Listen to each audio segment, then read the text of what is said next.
Welcome to the party, pals. So I see quite a few regulars popping into the chat here. So I see like Nicole Davey, B-Dubs, Chris Collins, Rhonda. Welcome to the party, pal, GRC Mafia. And so today we are going to be doing like an AMA style Q&A with Fletus, who has quite a background to be able to answer a lot of our common questions, especially. The primary purpose is going to be like tips for your first role. So like, what should you be expecting in an entry-level role? How to excel in that area? You know, like what should you be looking at, and how could you set yourself apart from, everybody else? So we're going to go ahead and open up the stage here in a moment. I just want to go ahead and share, our shared mission around here is to break down barriers, foster the collaboration and community towards a more secure future. We're all here to learn and grow together. So even if you have a question or you want to share something that's not directly related to what we're talking about, go ahead and drop that. Worst case, no, we'll go ahead and mark that and circle back around to it. Our Discord server is also a great place to ask questions, go through and socialize. And you can also drop your social, like LinkedIn profile in our live chat on Discord, and it'll actually replay that throughout the different platforms we're streaming to. Now, if you do decide to come up on stage, just keep in mind, you do not have to turn on your video. You could just use your microphone if you wanted to.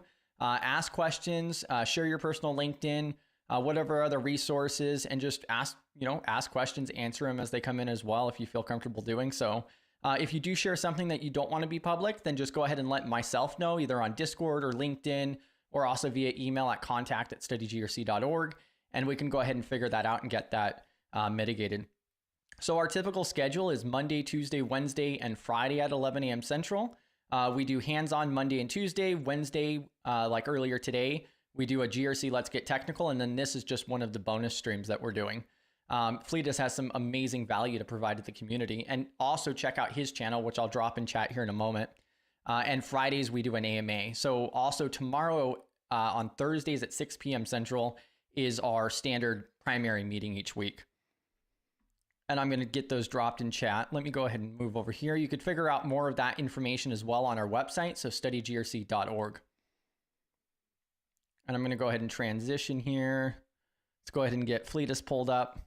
Welcome to the party, pal. Glad to be here today. Happy to be here. And let me get this link in here. Did you want to go ahead and go through like an introduction to get the party started?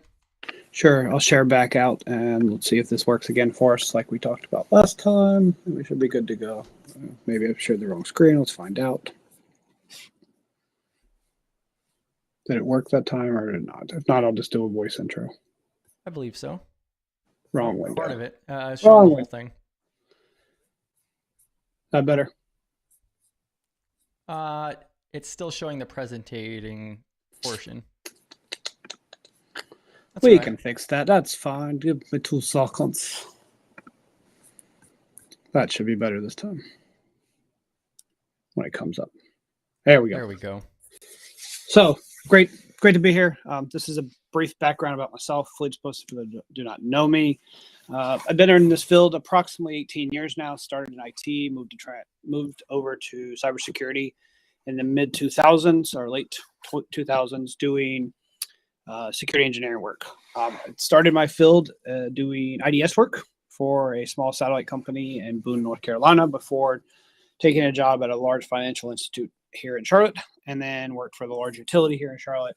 And then about 2.5 years ago, I joined a software development company as their senior manager of security operations and application security.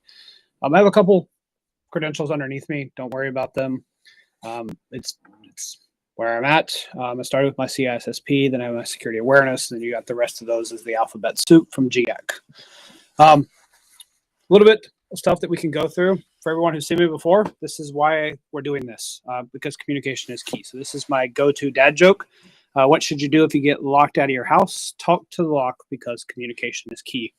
So for the focus of this topic today, you need to be able to effectively communicate. You need to be able to articulate very quickly, very concisely why you want the job, why you're the best fit for the job, and then be able to communicate effectively both with your peers, your customers, and or your clients. As I alluded to, I just wanted to share this real quick. This is my background and why I feel passionate about joining with you guys. As I alluded to, I did IDS work as well as an IT auditor. So that's where my GRC hat first started. And then I did IT service management, again, still in the compliance risk point of view. And then did web application monitoring, and then moved into electronic document management. At that point in my career, that's when I decided to start putting cyber back into my name. I switched from being a business analyst to a systems admin and supported all of our 80 process accounts, service accounts, as well as the patching of our system. Then at that point, I started mentoring very closely with the director of security operations or cybersecurity at that time. I think it was senior manager of security operations. Yeah, that was his title. And told him I was ready to move back in. Around that same time, I went back and got my master's or started my master's. And then I put cyber back into my title, as you can see, as a cyber systems engineer. During that time, I spent about 6 years or 5.5 years doing that. So I cut my teeth on endpoint and then email security. I eventually took over the team as a team lead, had approximately 14, 15 security engineers reporting to me before I left that role. And we did anything from email, endpoint, source, so security orchestration, your system event, incident and event management, and then cloud security before I left. So that's kind of how that works. We can go through it a little bit if you want as well. What my previous roles taught me. It gave me exposure to systems. It let me build my knowledge, helped me understand the importance of change control, the CIS controls, how problems and lessons learned work, with visibility management, learning browser configurations. I'm going through this quickly because I want to do Q&A, but just giving you a little bit about where I can speak to.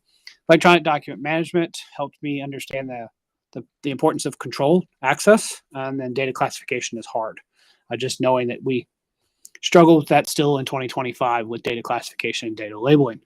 I alluded to, I started cutting my teeth with AV, and then did email, and then did sandboxing. And then again, when I first put this together, cloud was something that we needed to deepen our knowledge very quickly on.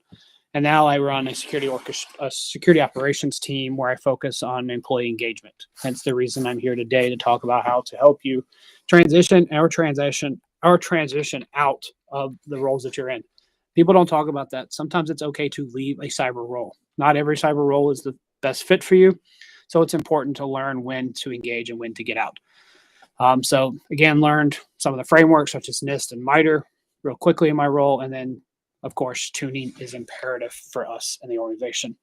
Some basic stats for you of why people change. There's several million jobs out there. We're constantly seeing growth. Yes, you're probably thinking, why can I not find a job then? But the jobs are still growing. They are still out there. These are some basic stats. They're a little old, but they're still pertinent. Information security analysts are consistently growing since 2019 and will continue to grow through 2029. We'll continue to see more programming jobs, and you'll see approximately 2/3 of security professionals struggle to define their career path. Another important for this call. Why and where do I start with? And then 40% of IT leaders say cybersecurity roles are the most difficult to fill. Hence, again, why we're talking today, why it's important to know that. And then again, the last stats data, I need to update it. We saw approximately a 250% growth in cybersecurity roles being opened from 2013 to 2022. Some titles everyone thinks of. You don't have to have cyber formally in your title to do cybersecurity. So you could be a software developer, a consultant, a pen tester, a network engineer, a system engineer, a senior software development. You can just be a software developer. You don't have to be senior. And then there's systems admin. People forget about your systems administrators. They know more about your systems than you know. They care and feed for them, especially if you think about the legacy on-prem where you had pets versus cattle. I can talk more about what that phrase actually means. But a pet would be a system that stays around for a long time. And that long time in today's world could just be months and years. Where cattle is something that's spun up in AWS. It's like a Lambda service just to do a job, and then it's killed off. Yes, it's a little morbid, but that's the difference. Your sysadmins of the old would name their servers. They would care for their servers. They would hold hands with their servers. They would sing to their server before they went on Christmas break because they wanted to make sure that it didn't feel lonely when they were gone. Where the opportunity, that's now changed, where you now have the mix between cattle and pets. So again, transferable skills is something we'll talk more about here, but you got to be comfortable understanding how to take the skills that you do in your day in and day out job, no matter if it's a teacher, if you're a plumber, a pool technician, and be able to transition those into whatever you're doing with inside of our field. Again, I opened with my dad joke. That's why it's the first one on here. Communication and active listening. You have to have written and verbal communication, and you have to be able to take direction. That'll help you as you're looking to transition or to get into this field. And you need to be consistently communicating with other teams the current risk that you face. Problem solving, of course, we all know we have to be able to think outside the box or in the box to solve problems. So that goes a long way. And then humility. Be willing to admit you're wrong and be capable of asking for help. Help is important, but on the flip side, make sure you've done a little bit of due diligence, a little bit of research before you ask for help. And as you can imagine, have a sense of humor. You see on the bottom of this slide why you shouldn't write with a broken pencil, because it's pointless. Just bad, corny jokes. For those who've been around Simply Cyber and Team SC, you know that we have another very corny individual who likes to throw a dad joke every 3 slides. I promise not to do that, but I still like to embed them to help you understand that I can have fun and I can make fun of myself just like as anyone else. And then lastly, on this slide, as we're talking about soft skills, you have to be independent. Do you know how to work on your own? You may be a team of 1 in some organizations, and you need to be comfortable working independently.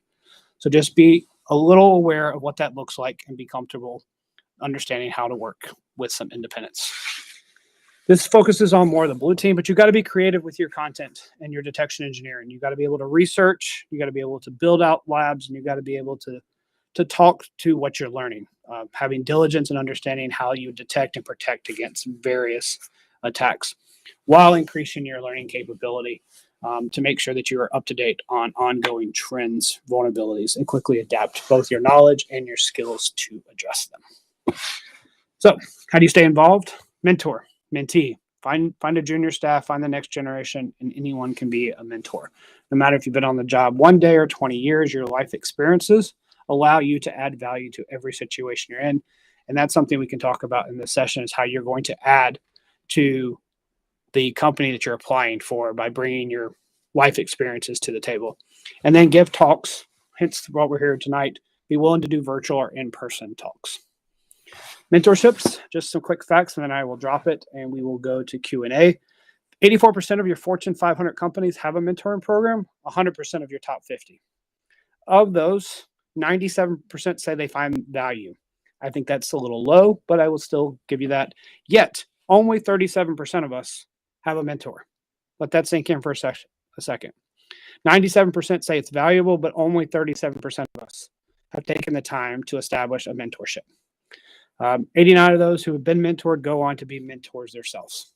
So as that quote I've already said, I'll read it to you again. Everyone needs a mentor and a mentee. No matter if you've been on the field for 1 day or 2 days, we all bring previous experience and diversity to our roles.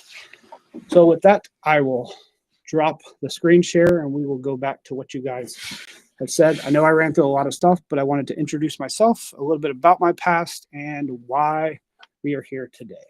So. Perfect. Yeah, thank you for that. So this is a complete open stage AMA. So if you guys have any questions whatsoever, go ahead and drop that in chat. And then also I sent you that link too, so you could put that on your channel as well, Fleetus. And just for those of you who hopped onto Fleetus's channel, we're doing the dual streaming, so it's going on both of the YouTube channels. That's the only difference there. You can use either or. One of the questions that we did have here was regarding your SecOps era. So how did you like the SecOps era? So it's still my area today. Even though I manage it all, security operations is a growing and very diverse field. Security operations, depending on your organization, can be anything from just detection all the way to response. Depending on the size of your organization, you can have tierless and tiered adventures. So you can have a tiered SOC where your level 1 analyst which is similar to your help desk. They have playbooks and run books that they execute to determine if it's a false positive or true positive. And then they are escalating up to the tier 2, tier 3, eventually getting to your incident response or your digital forensics team, depending on the event. So that's the security engineering side. You can split your team into engineering, which is designing your systems, which goes back to what I said about system admin. A cyber systems engineer is very similar to an IT systems admin because you're still deploying appliances, servers, applications, but you're doing it from a security point of view. So I'd be deploying an EDR when it was on-prem. I'd be deploying a network sensor or putting in a SIM SOAR platform that's collecting logs and maintaining the infrastructure, the collectors that are involved, so that your security analysts who are responding to the events have a dashboard to actually log into, have a tool to take notes in, and have the ability to go back and forth. So that's the difference. I worked in a very large organization, so we had the ability to have an engineering team and a SOC inside of our security operations center. So the engineer sat in the back for the most part, the SOC sat in the front. So we had we call it the Great Divide between us, the river, but we periodically walked forward and they would walk back. But we were all in the same room, so it allowed us to work together quickly in the event of an event or an incident that occurred during the time I spent there. Now I manage a very different security operations point of view. I did have 2 security engineers that reported to me. Both have moved on, so I brought in a managed detection and response org, similar to your managed services providers, your MSPs, to do my level 1 today. So now I have a managed detection and response team doing my level 1 triage. My team, including myself, do level 2, level 3. And then I have a retainer in place in case I ever need to crack an IR, like an incident response plan, like a true cyber incident that will we go into IR or IM, so incident management. And so you kind of stuck around that SecOps era because that's something you actually enjoy. Yeah, cyber defense is probably the best way of declaring this. You have the offensive side, and then you have the cyber defense side. So cyber defense allows me to touch anything from CTI, so cyber threat intel, to do security engineering, security ops, security architecture. Application security kind of goes between cyber defense and offensive because your AppSec, your application security, are doing a little bit of offensive work with their assessments of burp or OWASP, ZAP, or whatever scanning tools that they're using, similar to a TVM process. Your TVM analyst, your threat and vulnerability analyst, is also sitting and scanning. That's generally under your cyber defense org. So, perfect. Yeah, and again, if anybody else has any questions, go ahead and drop that in chat. I also put the open stage link in chat as well if you guys would like to come up. So this is just an open AMA. So definitely dig in for all the good information here. So one of the interesting things that I love is that you've also been involved with not only training other people who are new to the field, but then also parts of like hiring process or selection as well. So what is it that you're really looking for when you're selecting like a fresh candidate? Sure. So sadly, this is going to be a tough one. Most of the new hires are hard to go through because everyone, when I put an entry-level post out, or if I've helped fill an entry-level post, you tend to get swarmed. You get the bots who put AI-generated resumes in, and you get a lot of, I just want to apply. So getting through the noise is the hardest part. So you probably heard of your automated systems that your HR or your people teams are putting in place. What I have asked due to the size of my organization is I have access to a list of everyone who'd applied. I will sample them and look for certain resumes, but I mainly look for people whose name has been given to me. So the most important thing I will tell any of you who are looking to get into this field or to do something is go ahead and pick 3 companies right now that you want to work for.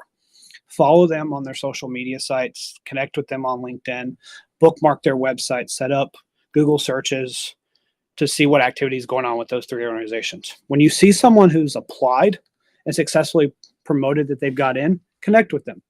All of us are proud. We like to say on LinkedIn, I've got a new job. And you announce the job you got, and it gives you generally the title. Connect with that person and say, hey, Susie, congratulations. I'd love to stay in contact with you to see how your first 3 months go. And then go away. Continue to monitor, see if hopefully Susie posts on LinkedIn or X or somewhere else, and start liking and following. Follow and like their comments that the company puts out from their marketing team. As you see jobs come available again at any of those companies, apply and then hit up Susie or Bob or Terry or Sam or whoever you've been following and say, hey, I introduced myself a while back. I've stayed in contact. You probably noticed I've been interacting with your post. I'd love for you to hand this to the hiring manager. Now Susie will reach out to Fleetus and say, hey, Terry knows a good bit about our company. He connected with me. He stayed in contact with me. I think you should talk to him. At that point, I generally will do 2 things. I'm going to do an informal session. I'm going to set up a Zoom call, a Teams call, and just talk to you, see who you are. Depending on how far I'm into the process, I'll have the recruiter go ahead and screen you and get the screening process, because now I've told them to talk to you. So they're going to look through that queue of 100 to 1,000 applicants. Yes, I've seen 1,000 applicants for an entry-level job before, Yeah, and especially nowadays. find you. Then that recruiter is going to screen you. Most of the time, I still ask to speak to that candidate. If for whatever reason the HR person decides to screen them out, I'm going to be the one who still gives them a conversation, because I think it's important for me to take 15 minutes out of my time to still interact with someone who did a referral. Referrals are important to me. If someone's willing to put their name behind you, I'm going to at least give the person the opportunity. Now, on the flip side, if I give you a referral, I would like you to be prepared for the interview. Do some due diligence, look and see what my mission value statements are. Know what the mission and value of this. Also, know a little bit about what my company is doing. Like, what is our bread and butter? How do we make money? How do we give back to the community? What is other opportunities? So you can speak to this. The reason I say that is when you start speaking that language, that lexicon, you now come across as an employee to me, not an outsider. You're speaking like we do internally. So I'm hearing the same terms, conditions that I would hear from my team, my peers, my leadership, because you've been following and you're using the lexicon that we use for our, what I would call, let's just say, employee engagement groups or community service activities. You're going to speak to those. So when I hear that, it makes it much easier. And if you've been following my organization and talking with one of my employees or one of the other employees of the company, you're going to be able to speak to that as well. You can be like, I noticed 2 weeks ago that Sherry got a promotion from GRC Analyst 1 to GRC Analyst 2.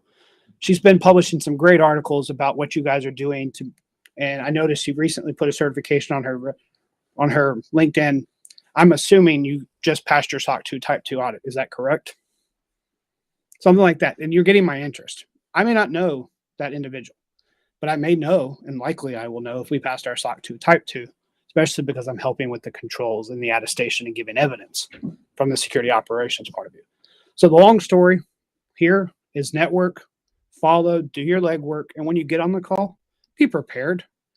Be willing to answer questions, because I'm going to ask you, why company X and why now? It's one of the first questions I always ask. I want to know what you know about my company, and I want to know why you're talking to me. Yeah, and also I want to add to that as well. A lot of the people that I know of that have gained positions is largely through networking, and that also just grew organically, just by going to the local meetups, by joining different virtual communities and so forth, and just doing it organically. And just over time, you start to learn that individual, that company, and so forth. But just like you said as well, having some target companies to go after as a goal is a very smart way to do it as well. And be willing to take a different role than the role you want. If that's really the org you want to work for, I'm going to be a little facetious. I want to work for a manufacturing firm. I really just want to work for a manufacturing firm. So I'm going to make sure that I get in with manufacturing firm X. That could be a help desk role. That could be the janitor. I'm not saying you should take the janitor, but if it gets you in the door, it gets you in the door. The other advice I will tell you is make your interest known to your hiring manager. Hey, I'm here because I value your company, but I would love to get to a help desk role. I'd love to get into your security architecture team. I'd love to do PR. This is what I was talking about during my talk. Some people don't stay in cyber. Cyber is just a pivot for them. It is okay to leave our industry. I have successfully watched an accountant come in to cyber, got burned out in cyber, and went back to being a CPA. It does happen. And it's okay to leave the organization, to leave that line of business. Maybe not leave the org altogether, but it's okay to leave, because we're not all cut out for this. It takes a very special person to be, for lack of a better term, persistent and curious. You can easily get burned out from being persistent and curious. It can lead you down to rabbit trails real quickly. And if you're not careful, it will hurt your family life. So I will tell you now, if this role is impeding with your work-life balance, this is not the role for you. If you cannot manage your work-life balance and you are pouring into this role more than you're pouring into your loved ones, consider a career change. Or humbly talk with your family and friends and say, what can I do to repair the relationship, because I've worked 80 hours this week for the last, or 80 hours for the last 3 months. And I've missed your ball game.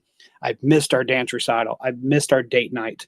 I've had to skip a concert. I've had to work during a holiday. Yeah. Level I think set that's real quickly. Oh yeah, that's a really important shout out there as well, because like the whole mental health standpoint, especially in information security, is massive. Cybersecurity, information security, the whole realm. It can be very stressful, especially depending on what roles you go into. Yes. But yeah, I've talked to people who, feel like they can't leave. They're like, oh, I've put so much time into this, but you also have to think about yourself and your family as well. Like you said, it's not cut out for everybody. And to be honest, ask for help. I put a small short out today, very simply about, we're now a month and a half into 2025. We have set goals, some of us formally and informally. You're probably testing that persistence right now. Have you made it 45 days? Have you been able to make it 45 days into a cert, into the job you're in? And it might be time to just walk, and literally physically walk or metaphorically walk away and then come back, because it's important to know that burnout is real. Emotional EQ is important, and having a support system is imperative. All of those together make you a well-rounded individual. Me banging on my keyboard for 12 hours straight does not add value to this world, because when I die and go wherever I go, no one's going to remember that I banged on this keyboard for 12 hours. They're going to remember what I did for the loved ones around me, the community that I was part of, not the company that I worked for per se, and how many lines of code I wrote. They're not. Yeah. Now, to move it a little bit further as well. So then you talked about not only the mental health aspect, but then also the onboarding and like some of the different tips to, even get the interview itself, especially organically. Now, once you actually secure that position, is there anything in particular that you've noticed over your time on, what stands out? I mean, like one of the things you mentioned earlier or hinted to was like asking questions, saying, I don't know, kind of thing. So 3 things. First, be quiet. Just come in and glean information. Unless I'm specifically asking a new hire to be an SME, which is rare, I want you to take a month or so and learn my environment. Learn the team, and go out and meet your peers. Not just inside your organization, but meet your peers. If you're in person, go have coffee, have lunch with them. If you're virtual, set up a 15-minute get to know with your key stakeholders that people are telling you. Second, find a buddy or a mentor. If your organization doesn't formally give you one, find someone who would be willing to pass the ropes to you, because it's hard as the hiring manager to answer to every single one of your questions. I will admit, I schedule 15 to 30 minutes the entire first week I hire someone. It's my daily touch point with them. It's usually in the middle of their day to see where they're stuck, what impediments they have. But having that mentor buddy is someone you can go ask, okay, where do I park if I drive in? Where's the best place to eat lunch? How do I get my light rail pass if I'm commuting in? How do I handle benefits? Another thing is, when you're being quiet and you're asking that mentor, is you learn very quickly what you do and do not do at this organization. Because I've seen organizations who will immediately try to fish their new employees on day 1 or day 2 just to see what's going on. And I think it's unfair. I talked about this with a friend of mine, where they send you an invite to JIRA. Well, if you don't know anyone and you don't have a buddy, you may not be a JIRA shop. So you have no reason to click on a JIRA link. And it's usually an internal fish. It's your GRC or your security awareness team doing it. But they're checking to see if you paid attention to your training. Did you do your onboarding? Did you read your security policy? Do you know your EULAs? And all of us on here will say, when you start your new job, that is not the thing that you're remembering. You click through your trainings so that you can hopefully start working. The last one, the third piece, is be inquisitive after you've done those first 2 things. After you've listened, be curious, and then start offering. This is usually around day 45 to day 60, depending on the org. You've been here 2 months. Now I want your opinion. Now I want your expertise. Where do you see gaps? Where do you see opportunities that you, Sarah, or Tom can fill in? And I want them both in writing, and I want you to stand up in a meeting and just ask the question. When I have my daily stand-ups, everyone has the floor for 1 to 5 minutes to talk about what's going on. And I asked them to tell me, what are you working on? What is your impediments? And what do you need me to remove for you? Those are the 3 questions I want my team to tell me during our stand-up. What are you working on? What are your impediments? And what do you need from me? After you address those 3 things, we're back to the races again. So again, recap, be quiet and listen. Just learn the business. 2, find a buddy if you don't have one. And 3rd, just be inquisitive and start asking questions. Why do we do this? Why don't we do that? Have you thought about this? At this point, it's okay to start saying at my previous job. I don't want to hear at my previous job in month 1. I'm sorry. That's just too soon for you to try to and bring in your previous life to me. Unless, here's the caveat, you blatantly see a vulnerability or you see a risk in my environment, then I want you to tell me. I don't want you to be quiet. If for whatever reason you come in and you see I have a massive hole, I want you to see something, say something. Bam. Yeah, that's some massive knowledge drop right there, to be honest. I think that's going to be very valuable. One of the other questions from earlier too was wondering like what area was your favorite throughout the different positions you've held? I hated it when I did it, but I'll tell you right now, I loved it the best. It would probably have been my time during IT service management. And the reason why, I was young and I came into a Fortune 100, 150 company. And when I joined that team, I was given the ability to lead a meeting with my C-level and his directs. This was called our Change Advisory Board meeting.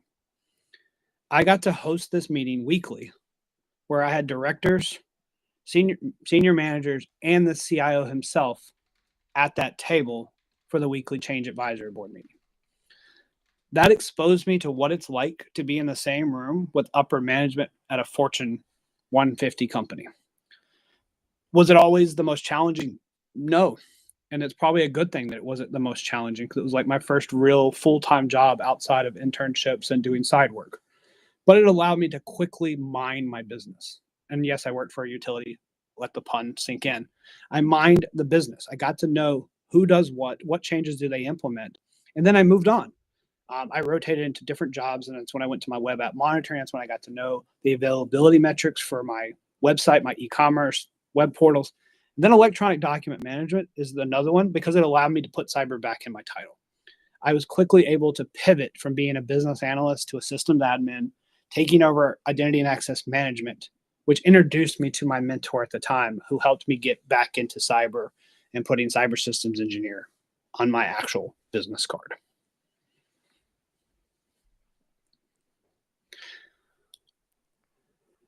Yeah, and then if anybody else has any other questions, go ahead and drop those. I also dropped the stage link if anybody did want to come up. You do not have to turn on your video. If you just want to come up on mic, that's perfectly fine as well. And then if you want to cross-post that to your channel as well, you can do that. So I did send that to you on Discord. Yeah, I got it. Okay, perfect. And then, so like another thing, because we hear a lot of like the positivity aspect of it, but of course it's going to be trial and error and so forth, and just learned lessons. One of the things that you had mentioned briefly, but then also we've seen as, you know, looking for entry-level roles is 1,000 applicants. I don't think that's uncommon these days, to be honest with you. I see a lot of different roles where they have thousands of applications, and you know they have to sort through it somehow or otherwise. Did you have anything in particular for that, like when you have to apply, or is it really like you should try to, you know, introduce yourself and, you know, set yourself apart that way by trying to like go to meetups or webinars or Yeah. etc. So 9 times, I'll say 9.5 out of 10, I'm hiring a referral. I rarely have to just rely on my applicants. I'm not saying it doesn't happen, but I'm going to give referrals first. If I don't get referrals, yes, then I have to go to the well. I have to dip the bucket, for lack of a better, and pull up and see what I grab. Hence, I told you earlier, I sample. If I've got 10 pages of resumes, I sample 10 pages of resumes. I don't have to look at all 1,000. Theoretically, and they're not on here, my HR person has to look at every single one of them legally. So at some point, they have to open them. I do not. So I go off of basic things that you put in. and just triggers my name. And sometimes it's your name. I'll be honest. Sometimes it's the place you've worked before because I have enough metadata on the screen. It's the previous job title you have. And these are just things that catch my eyes. So when I do that, yes, I said do, your resume is going to get 15 to 30 seconds of my eyes. If you want me to spend more than 30 seconds on it, you better give me enough information in that first third of the page to keep my attention. One way, if you really want to trick me or trick a hiring manager, is put a link on there that you want me to go to. So give me your GitHub, give me your Medium, give me somewhere where I can now go waste time looking at what you've done. If it's your YouTube channel, if it's your GitHub and you put projects, now I'm spending minutes because I'm going to click on the link. I'm going to let it load. I'm probably going to click around for a little while. If it's a video, I may watch a few seconds of it to a minute. If it's a piece of code, I'm going to look at your README and see what you did. So I get an understanding of how you would do documentation. And remember, all of that is your public point of presence. So how you handle yourself on these is how you're likely going to handle yourself inside. Another nugget, I'm going to look you up. Take down any radical post that you have from your 18-year-old days to the last election. It's not going to do you any justice if you're looking for a job. I'm going to look you up. And I will look you up either publicly or privately so that you know I'm looking you up. Depending on what I'm doing, I will disclose I'm looking at you, and other times I will not disclose I'm looking at you. I'll have someone I know go look so that my name doesn't show up. So be aware, we do look people up. My HR team will, I will, my teammates will, my boss will at some point in time. So be very cautious. It's okay to have a persona. Don't be radical with your persona. Take that or leave it. This isn't a political show as we talk about. Don't be radical on your online presence. And I know that's hard in the 2020s, now 2025, because everyone lives online. It's the virtual, their virtual blogging, every train of thought. They don't think about the fact that it sticks around forever. I have two interns. One's about to be 10 and one's about to be 8. I'm very cautious about what I share about my 8 and almost 10-year-old. Because that's gonna show up when they go to college, if they go, or look for their first job. Yeah. And also, go ahead. I was going to answer David's question. I don't care about one page anymore because we don't print resumes anymore. So a 1.5 to 2 page is fine. I've seen up to 3. Again, I spend 30 seconds. So a 3 page is not going to get looked at. Just think about it that way. I spend 30 seconds. I'm just going to scroll. Again, I'm looking for 2 to 3 pieces of information on your resume. Who are you? What have you done? A little bit of your education or your background. Hopefully that's all at the top of your resume. Your name, your location, your school, your certifications, your training, and your recent job. Then once you scroll down, I'm looking for your community involvement, your skills, accolades. Those can be further down. But that's the first couple of things I'm looking at. And then if enough interest, I will keep reading. But again, you get 15 to 30 seconds of my time. That's all you're getting on your resume. And to be honest, it may be right before I interview you. That might be the first time I see your resume. That's a really good mention too. Yeah, the part that I was going to throw out there is you were talking about, actually researching them and checking them out and so forth. That's one big reason why referrals seem to be such a big thing. So that way somebody is bridging that, and giving at least partial of a vet, being like, oh, I know this person, like they're worth your time to at least, interview. It's a character witness at best. I'm at least doing a character witness. I may not be able to speak to your technical chops unless we formally work together. Yep. And to Space Taco's question here, private doesn't mean private on the internet. So be very cautious.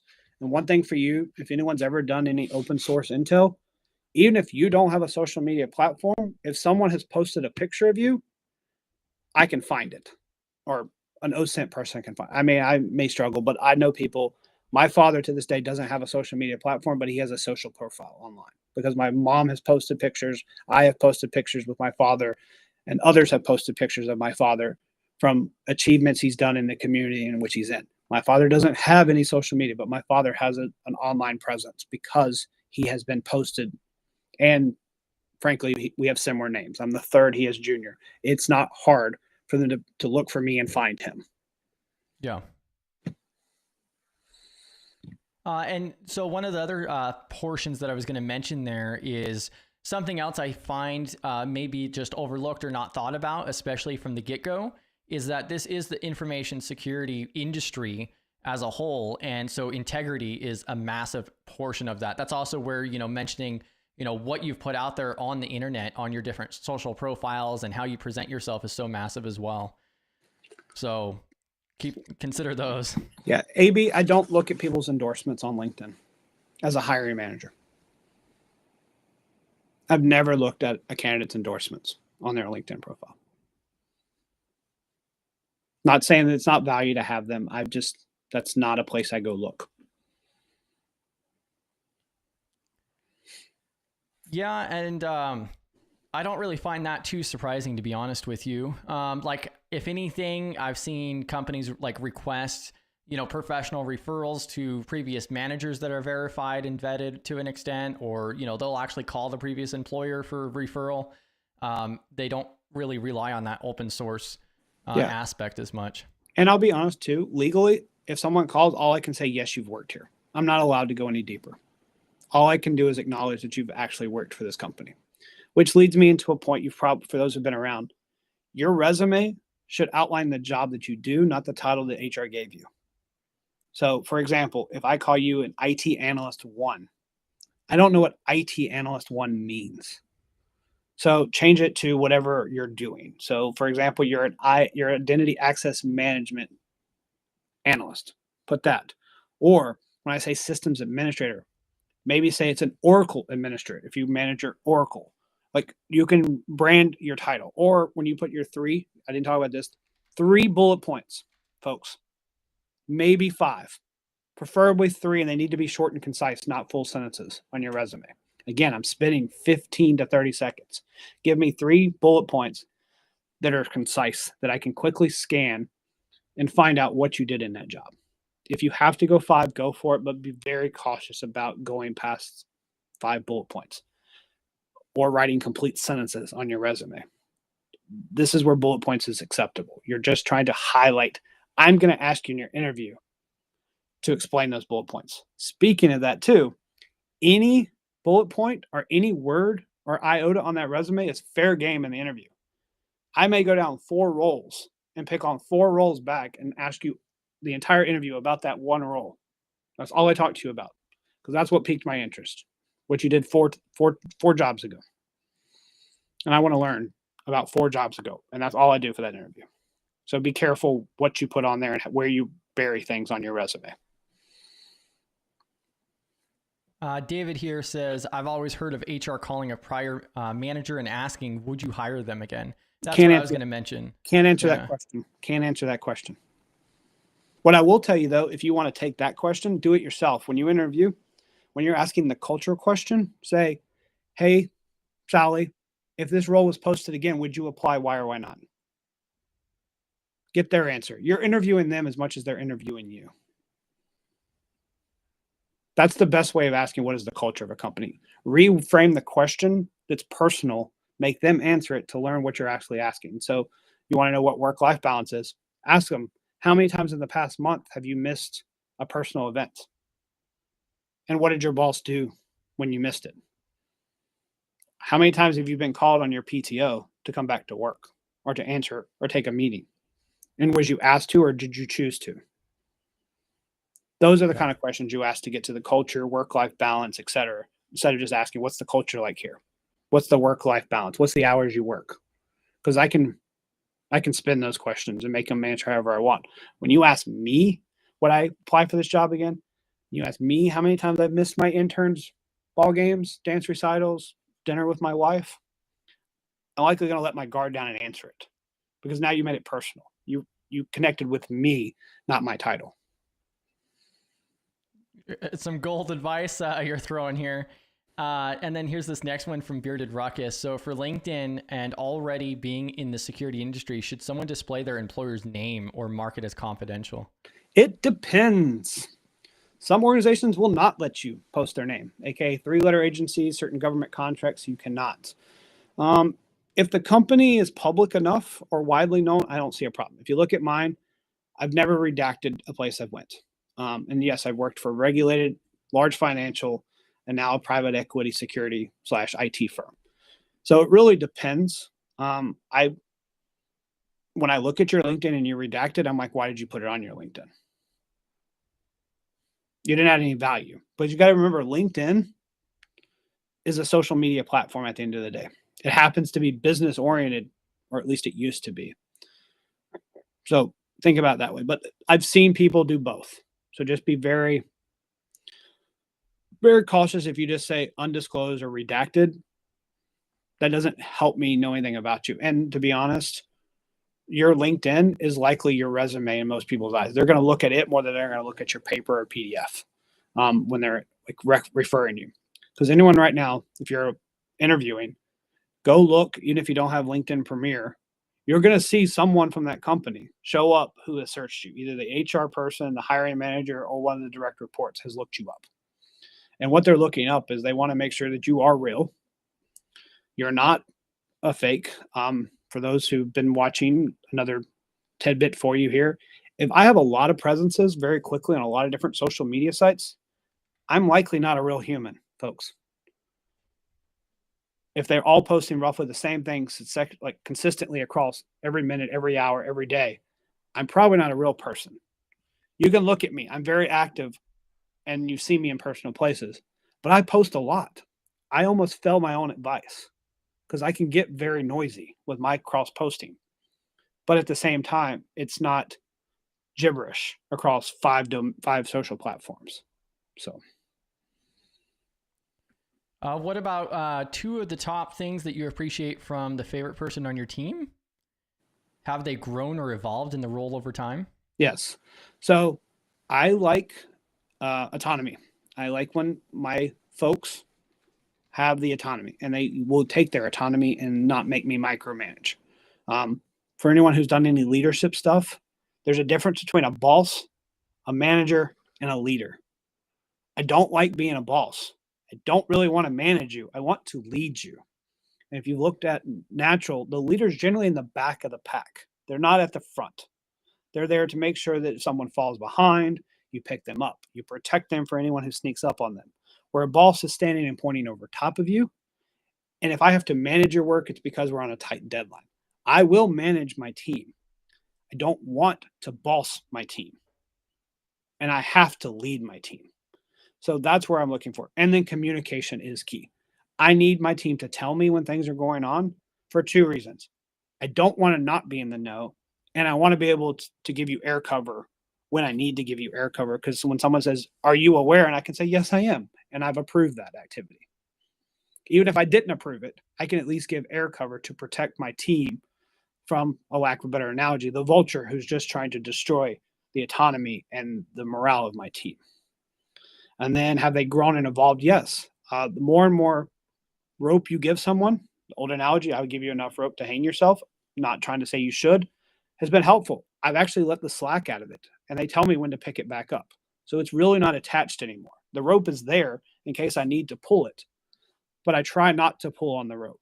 I don't want to pull on the rope unless I'm forced to because of a time sensitive or regulatory change or an event. Then I have to steer them. You don't get to do what you want anymore. You have to do what I say.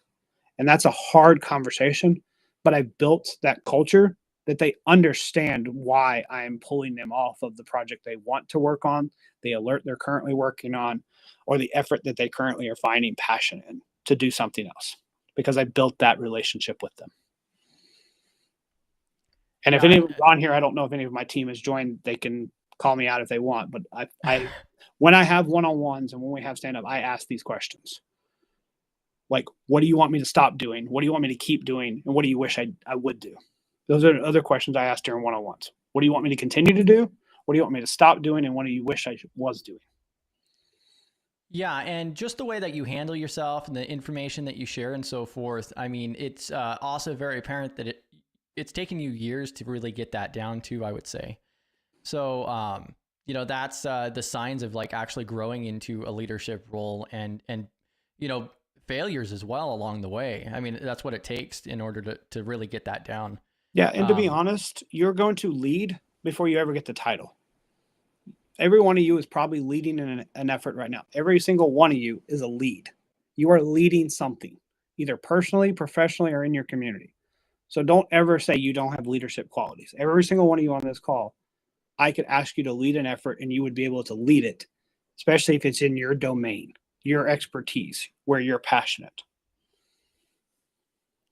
And then here's another one. So should I keep information of a technical college I got a degree from that is not accredited anymore on my resume? This one I'm going to say I don't know, because I would need to understand what the degree was, how long ago was it accredited at one point? Did it lose its accreditation? Was it never accredited? We've talked about this in other streams. I would more or less put what you learned versus putting a degree. If you feel like you want to remove it, like a technical college, it's fine, because you're going to see more and more job postings now that says either a 4-year degree or 5 years of experience. You can take your technical college days and count those as years of experience, especially if you were working during your technical college. I'm mentoring 4 or 5 undergrad students right now here in North Carolina. And I told them, because they're doing group projects and community-based events while they're in college, that's years of experience. And I would stand behind that if someone wanted to take their CISSP right now. I would sponsor them because I've seen their projects from their junior year through their senior year and their work life, giving them 2 to 3 years of experience, and then they get a year from their degree.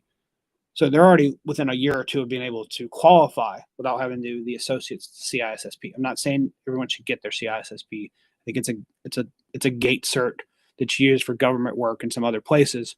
I hold it mainly because it was a HR requirement for a lot of places. I'll leave it at that. Yes, I agree. Fail is the first attempt in learning. It's also 99 ways of not succeeding. So. Yep. And then also, maybe this hasn't been your circumstance, but maybe you have like a different hobby or something that you'd like to share. So I like teaching. I think it's fun. Yes, I want to teach cyber, but I've considered going back and teaching at some point, either in a high school or college, community college at some point. It would probably be technical related, but in general, I just like to be in a classroom. I like to give back. I've done work. I've taught formally and informally, as you guys can imagine.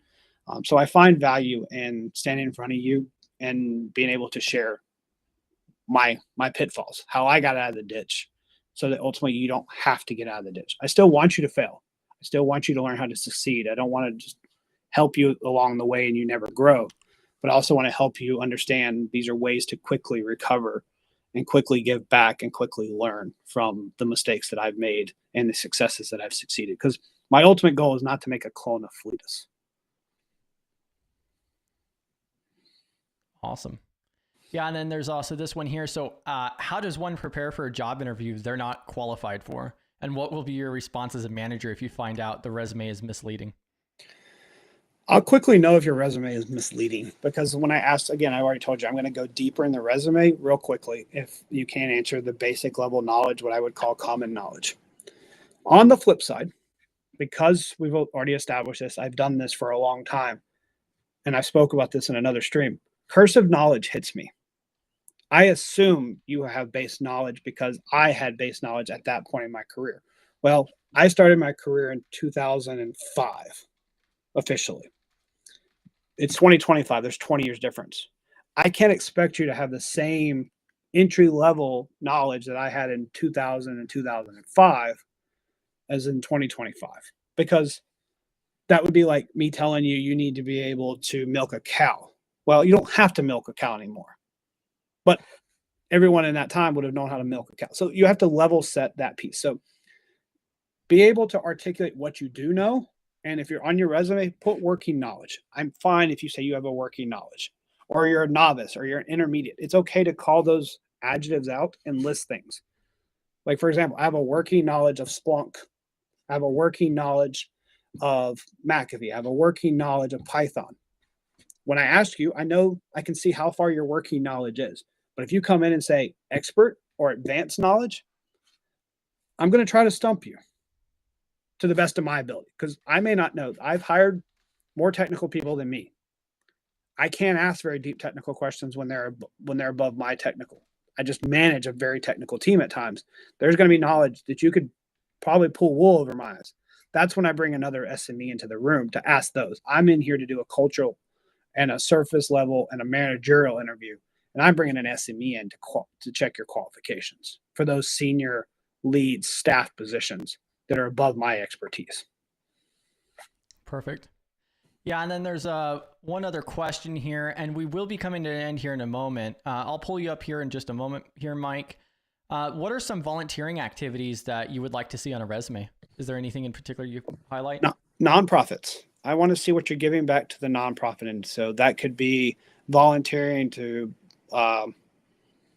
at a soup kitchen. That could be giving Toys for Tots. That could be volunteering at a children's hospital. That could even be volunteering at a small to mid-sized business as their IT person. You can say, I was their volunteer IT staff. I deployed 20 workstations. I set up a local area network so that they could wirelessly print. That's also job skills. So being able to show that piece and volunteer work at a conference. I was a B-Sides volunteer. I was a Simply CyberCon volunteer. I was a Wow Hacking Fest volunteer. Those are also good. Shows that you're willing to take unpaid roles just to help out the community. Yeah. And then I got you up here as well, Mike. Did you have a question? Oh, yeah. Can you hear me? Yes. Yes. Oh, yeah. So first of all, I just want to say he just, spoke about some things that I can really relate to. I think they were very important and informative with regards to, when you get on board and having to listen and learn first. So that was very important. I love it because I'm about to get into that situation and I've been thinking of what to do when I get in. But before we get there, I have a question. I've done, I think this is the fifth interview I'm about to do for a role that I'm trying to get. It's a senior GRC specialist position.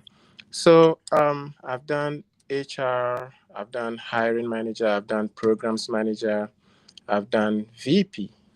Now, these are remote. Now they want me to come on site to meet a team. I just got to find out that all these folks are going to be on the panel again. So what do you think I should be expecting? In my mind, I'm thinking it will get to a point where they will just be picking up topics and discussing and wanting to see my input to kind of, see what I may have to say concerning those topics in like a general, relaxed conversation mode. I don't know what you think. So that's getting to be more of a norm. I've worked with a couple of people who do 2 or 3 virtual, and then they bring you on site for like a multi-hour meet and greet or interview or panel. That was done that way heavily pre-COVID, starting to come back now. Just be honest, be genuine. The best thing you can say in an interview, I don't know, but, and then tell them how you would go about finding it. I didn't talk about this earlier, but something that gives me nice. If I stump you, you taking 5 minutes in your thank you email to answer the question, yes, give me a concise answer, not the Stack Overflow answer of the question I stumped you on, will go a long way. Even if I don't hire you, it'll give me at least a character witness to know if I put you in the folder to revisit you in 3 months, 6 months, 1 year, if I have another opening, just answer the question. So do that live. It's okay to bring notes into an interview. Don't take a binder in, but it's okay to have a portfolio with some basic tips and tricks in front of you that if you get stumped, you can look down that has some key terms, some key lexicon. Again, like if you want to write down keywords that the company likes to throw at you and write down a question you've heard previously and be able to re-answer with a previous example is important. Okay. All right. Thank you. Thank you. Yeah, thanks for coming up. Scrolling back through All here, I saw one other question I'd like to answer, or 2 questions real quick. Yep. AB, yes, I've taken SANS leadership classes. I'm very much friends with most of the SANS leadership instructors, so a little bias there. I enjoy them. I think they're important. I think they're helpful, but they're not the end all be all. And if any of my SANS folks are on here, don't be upset, because at the end of the day, it's another human teaching you how to be a human. That's all leadership training turns into be. Frank and Covey, SANS, anything else you want to pull out. Like, I like them. I've done them. I've done a lot of, like, I think about and I reflect on a lot of the stuff I've learned in my training. but I went there just to validate, not to really learn. And then the last question, the 30, 60, 90 is important. You should establish one, and you should ask your hiring manager, what is your 30, 60, 90? You should know what your 30, 60, 90 should be. And then you should validate with your manager, your team lead, your peers. What does a true 30, 60, 90 look like in any company? If anyone's not aware, 30 is that let's listen for 30 days. Let's start taking action at 60. Let's be running at 90 is generally the high level of how a 30, 60, 90 should work. Bam. Yeah, and that's a really good mention too. Yeah, some amazing questions tonight. Oh, and I see that was Cyber Gangster Cybersecurity. Welcome to the party, pal. He's a good friend. Yeah, so we're going to go ahead and start bringing this to an end here. And I'm dropping Fleetus's LinkedIn and YouTube channel in the chat as well. Did you want to mention your like stream schedule? Sure. So Monday through Friday, I will put about a minute to minute and a half YouTube short around anything from security awareness, AppSec, cyber defense. On Monday mornings, I also publish more or less a 10 to 15 minute talk that I've been putting together. And then I try to stream something on Wednesday nights. So Chris and I decided to do this one together. I'll pick up another one. And then I'm looking to possibly throw in another random stream of like a debrief. So weeks that I'm actively traveling and I miss this Wednesday, I will do like a Friday debrief. Or if I've got a lot of activities, I'll probably try to drop another debrief. And then I randomly drop things on weekend that I just find important. So like I'll pick up, like I picked on the Super Bowl, I picked on the NFL playoffs. I use those as opportunities just to remind people of that. And I'll probably, spoiler alert, give you something for Valentine's Day. Romance scams are important. They're going to likely hit you this week if they haven't hit you already, asking you for an online date, wanting you to invest in their startup company, the next Bitcoin or whatever. So be aware of romance scams and watch out for those. So I'll probably put something out on Friday related to that additional to my short. But anytime you guys have comments, feel free to reach out. Again, I'm in a lot of similar communities to most of you on this call. And if I haven't met you before virtually, hello. If I met you in person, hello. I live in the Charlotte area. I'm very active in North Carolina. So if anyone who's in the Carolina area, please come say hello. And I will continue to be in some national events too. If you ever see me out, come introduce yourself. Let me know where we met. And I will happily answer questions in person that we cannot answer on a live stream. Perfect. Thank you very much. And the only other thing that I wanted to add on there too is that Fleetus is also active in both the Simply Cyber and the Study GRC Discord as well. So that's a great spot where you could find him to DM, or you could just @ him in those servers as well. So we're going to go ahead and bring this to an end. Thank you all for joining us today. We had some amazing questions here. Don't forget to join us tomorrow at 6 p.m. Central for Cynical High Trust. So that's going to be an interesting one tomorrow night. And thank you so much for joining us today, Fleetus. Absolute fire. I really appreciate it. My pleasure. GRC Mafia.